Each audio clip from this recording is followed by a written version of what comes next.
This first fire is actually a combination of a Type A and Type B fire. Old race car tires on combustible wooden pallets are lit using diesel fuel as an accelerant. This is an extremely difficult fire to extinguish, as the tires become a source of continued fuel as they burn. The fire is then allowed to burn until it fully engulfs the rubber and wood, melting the tires and reaching temperatures in excess of 1500 degrees Fahrenheit. Notice the black, poisonous smoke full of deadly toxins and fumes.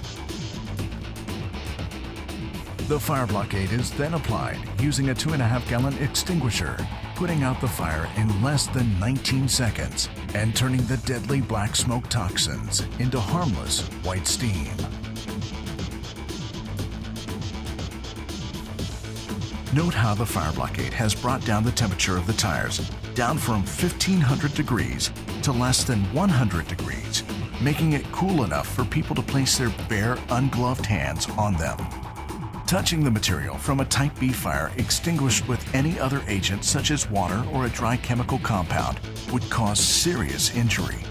The fire is now extinguished, the materials are cooled, and only about a quarter of the contents of the extinguisher have been used. For the second scenario of a Type B fire, we are demonstrating fires generated using gasoline, similar to what would be experienced when an auto or truck fuel line is cut or ruptured. Watch as conventional ABC extinguishing media is applied to the fuel fire. Although it does extinguish the fire when applied, the fuel reignites quickly as the dry chemical powder does nothing to cool or retard the flames generated by the fuel. Now, watch using fire blockade.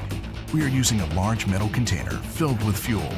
The fuel is ignited using a propane torch and allowed to involve the entire fuel supply, quickly reaching temperatures between 600 and 700 degrees Fahrenheit.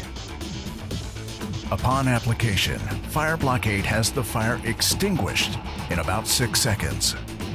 The demonstrator then continues to apply fire blockade to bring down the temperature of the metal container, cooling it to prevent reignition of the fuel. What you see is, you see the fuel, how it's trapped. All this kind of light green looking stuff, that's the fuel that's trapped. That's the blockade emulsifying the fuel. You can see it kind of bubbling off. Because of fire blockade's unique patented cooling process, the demonstrator can place her ungloved hands into what was less than a minute ago burning at over 600 degrees.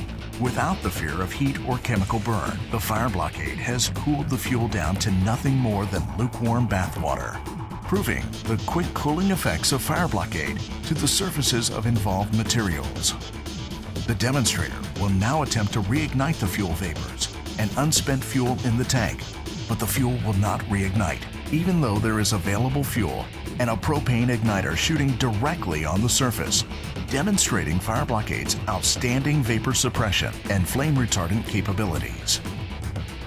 The final scenario simulates a fuselage fire in a Boeing 747. Fuel is sprayed on and in the structure and ignited.